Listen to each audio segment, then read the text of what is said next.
So dear students, आज हम fourth class की इंग्लिश पढ़ रहे हैं। आज हम पढ़ेंगे लेसन नंबर 11। आज का हमारा टॉपिक है, today our topic is our heritage.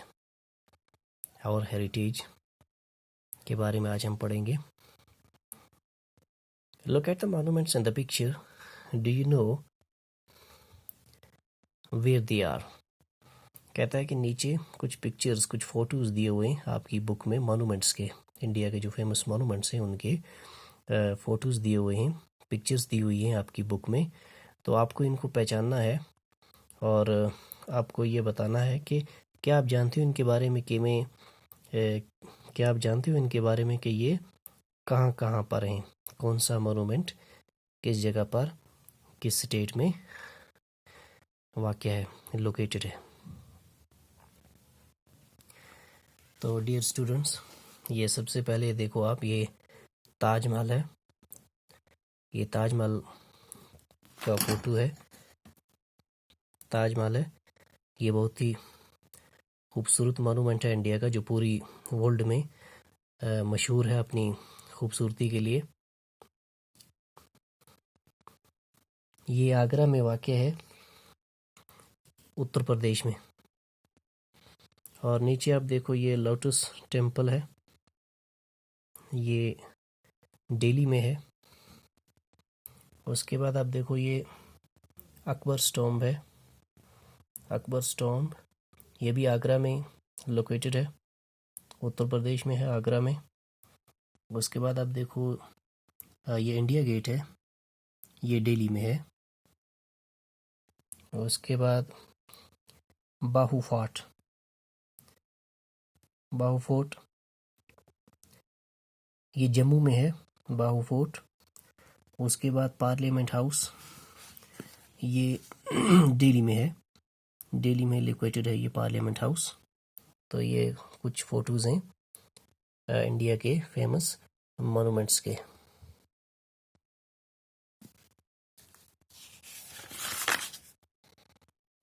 उसके बाद अब देखिए, ये जामिया मस्जिद है, it is located in Delhi. And this is the photo of Qutub Minar, it is also located in Delhi. ये कुतुब मीनार है, ये भी दिल्ली में है।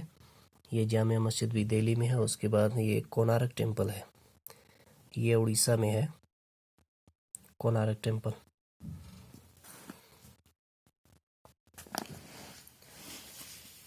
तो उसके बाद read the following description of Taj Mahal and then write a similar description of each of the monuments in exercise number 1। कहता है कि यहाँ ताजमहल के ऊपर एक डिस्क्रिप्शन इसने लिखा है इस बॉक्स के अंदर में। हम ये पढ़ेंगे, उसके बाद हम ऐसे ही एक डिस्क्रिप्शन लिखेंगे हर एक मोनूमेंट्स के ऊपर। Taj Mahal is one of the great wonders of the world. Taj Mahal जो है ये दुनिया के अजूबों में से एक अजूबा है। It is the most famous building, it is the most famous building of the Mughal architecture.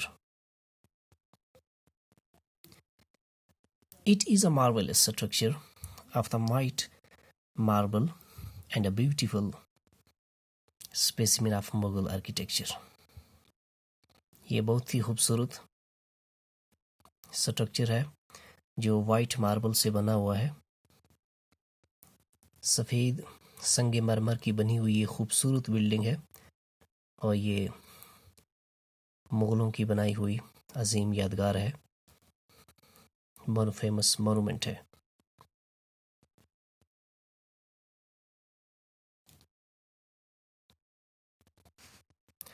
Taj Mahal is the masterpiece of Mughal architecture. It is very famous throughout the world. It was built about 300 years ago by the Mughal Emperor Shah Jahan. This building, this Taj Mahal was built about 300 years ago. आज से 300 साल पहले ये बनाया गया था Mughal empire Shahjahan ने इसको बनाया था in memory of his beloved wife. अपनी अहलिया की, अपनी बीवी की याद में, मुमताज़ महल की याद में उसने ये मोनूमेंट ताजमहल बनवाया था। इसे देखने के लिए, ताजमहल की खूबसूरती को देखने के लिए पूरी दुनिया से टूरिस्ट यानी सियाह आते हैं और ये पूरी दुनिया में अपनी खूबसूरती के लिए फेमस है ताजमहल।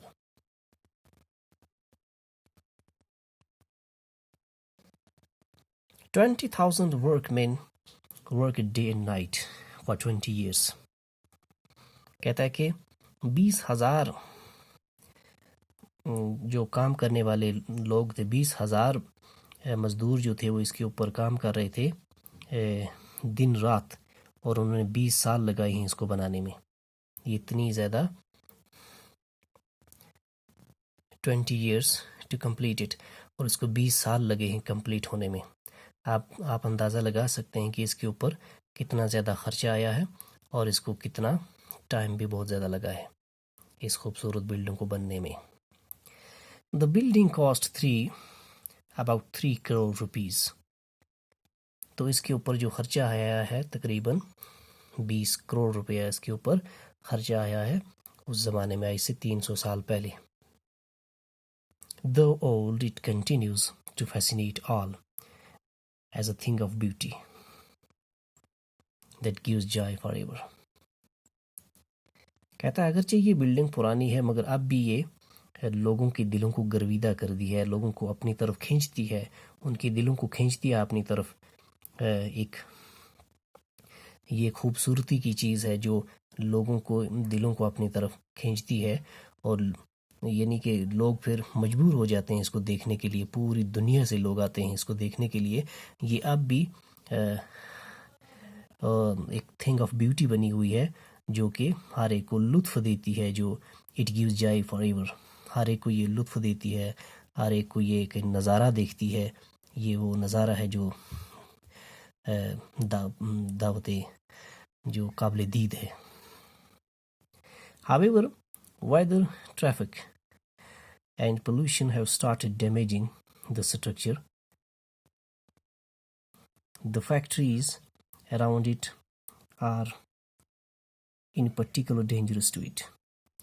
कहता है कि अब आस्ता आस्ता ये जो बिल्डिंग है, ये जो हमारी यादगार है, ये आस्ता आस्ता अब ख़तरे की नज़र हो रही है। इसमें बहुत सारी चीज़ों की वजह से पोल्यूशन है, पोल्यूशन भी इसको हार्म कर रही है, और उसके बाद इसके आसपास में जो फैक्ट्रीज़ हैं उनसे भी इसको काफ़ी नुकसान हो रहा है, क्योंकि यहाँ का